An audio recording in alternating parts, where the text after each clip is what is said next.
Pemirsa, perdagangan saham di Bursa Efek Indonesia baru saja berakhir. Kita akan membahasnya bersama dengan analis Infovesta Utama.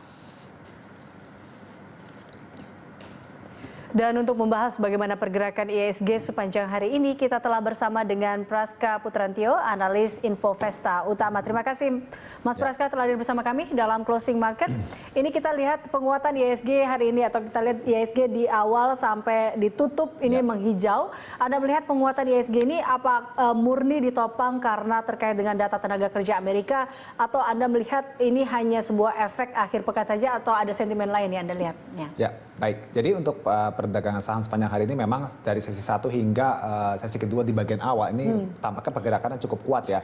Penguatan di atas 0,3%, bahkan sempat menyentuh hampir 5.497 seperti itu. Namun di penutupan ini tampaknya investor agak sedikit wait and see ya terhadap pergerakan pasar di berikutnya, karena seiring dengan pergerakan bursa saham regional seperti pembukaan di bursa Eropa yang mulai memerah karena concern terhadap masalah coronavirus ya di Amerika Serikat ya, sehingga penutupan kita ini meskipun hijau tapi lesu ya, ditutup menjadi cenderung tipis di hanya plus 0,14% ke 4973. Dan meskipun transaksi asing pun masih melakukan transaksi net buy, namun relatif tipis hanya sekitar 100 miliar. Anda melihat juga bahwa peluang ini, penguatan ini masih akan dibawa nggak sih ke awal pekan depan? Baik, untuk peluang di pekan depan kita melihat memang masih ada potensi, hanya saja mengingat di pekan depan ini katalis penggerak dari pasar saham sendiri dari data makroekonomi relatif terbatas, hanya bergantung pada data servis sektor jasa di Amerika Serikat, kemudian testimoni dari The Fed dan angka pengangguran di sana yang mana secara rilis terkonfirmasi lebih baik ya di awal bulan ini. Tampaknya bursa kita akan cenderung relatif flat di sepanjang pekan depan. Flat di sepanjang pekan depan. Kalau kita lihat dari sentimen dalam negeri ini, kita juga melihat beberapa tadi ya, kalau dilihat di Amerika terkait dengan, atau di global terkait dengan data tenaga kerja Amerika. Lalu kita juga tahu salah satu yang cukup mempengaruhi terkait dengan perkembangan COVID-19 ini sendiri. Nah, Anda melihat seperti apa investor juga melihat merespon tentunya data COVID-19 di Indonesia? Ya, secara respon memang tentu saja ada concern ya, namun secara spread antara yang jumlah sembuh dengan yang meninggal masih tentu saja kita lihat lebih makin melebar ya.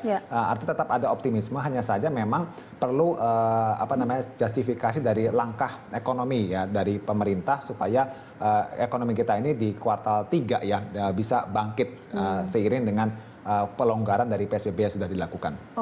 Nah ini juga kita lihat pemerintah juga terus melakukan pengawasan investasi nih, termasuk dengan mengawasi kepatuhan para manajer. Ini juga membuat, apakah ini yang memang dibangun untuk sebuah keyakinan atau kepercayaan agar pasar pun jadinya akhirnya kembali bergeliat? Ya memang ini hanya sebagai salah satu bentuk sentimen saja ya. Namun kembali lagi secara praktek kembali pada kondisi di pasar saham sendiri, karena pasar saham kita ini lebih mengikuti pada menanti rilis ya kinerja di kuartal 2 yang memang apakah lebih buruk dibanding Q1 atau tidak, dan di samping itu juga perkembangan masalah untuk pengelola aset ya, manajer investasi dan macam-macam ini kan lebih mengikuti pada kondisi hukum yang berlaku seperti itu. Nah, kita lihat di kuartal 3 ini, setelah kita melihat kuartal 1 dan kuartal 2 yang berdarah-darah, ini ada sebuah optimisme atau harapan baru di kuartal 3 dengan kita berharap dengan adanya beberapa sentimen-sentimen positif yang masuk. Anda melihat seberapa optimiskah kita di kuartal 3 ini?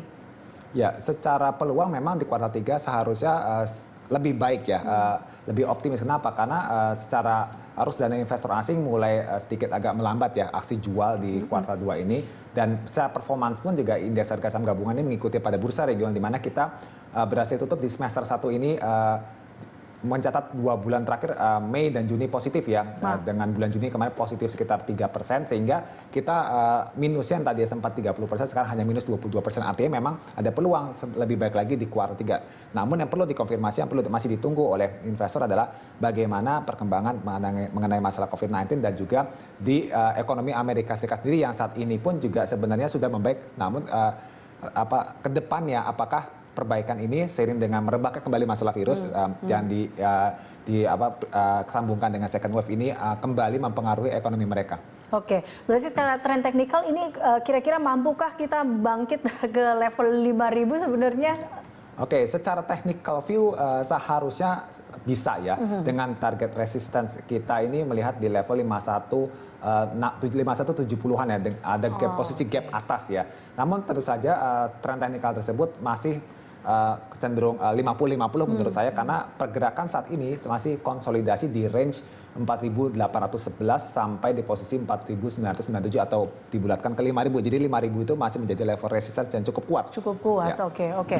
Nah ini kita juga lihat ekspektasi membaiknya indeks keyakinan konsumen di bulan Juni ini juga membuat sebuah angin segar sebenarnya untuk sebuah kepastian para investor. Tapi Anda juga melihat bahwa ini kita lihat ada beberapa peluang-peluang untuk beberapa emiten juga. Ini di pekan depan salah satunya kita lihat peluang emiten industri farmasi dan pertambangan. Anda melihatnya seperti apa? Ya, untuk peluang tersebut memang dari sisi pertambangan ya. Pertambangan ini memang beberapa saham komoditas tampak mulai membaik ya. Meskipun yang ditopang oleh minyak mentah dan juga logam seperti timah, nikel dan emas ya. Namun kita memang sih optimisme tersebut karena ada harapan paling tidak mulai pulihnya lagi permintaan ya terhadap komoditas logam dan energi meskipun belum signifikan. Kemudian dari sisi farmasi adalah ekspektasi dengan adanya masalah kesehatan yang diutamakan. Ini kan kemarin di mana disebutkan bahwa anggaran untuk kesehatan pun yang untuk menangani pandemi ini masih kepakai dikit seperti itu. Artinya kalau dimaksimalkan itu harusnya ada ekspansi besar di sektor kesehatan.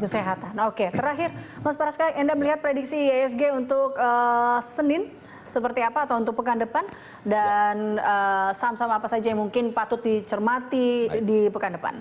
Ya, untuk prediksi sepanjang hari Senin kita perkirakan IHSG itu akan berpeluang bergerak di level support di 4913 ya. Ada potensi masih tekanan dulu ya dengan resistance itu sampai di level 4990 untuk di hari Senin. Namun sepanjang pekan depan pergerakan ini agak cenderung flat. Kenapa? Karena minim sentimen dari faktor global pun hanya tadi ya lebih ke data sektor jasa di Amerika Serikat dan juga dari The Fed ya, testimoni dan klaim pengangguran, sehingga kita perkirakan range-nya resisten itu tetap berada di level 5069.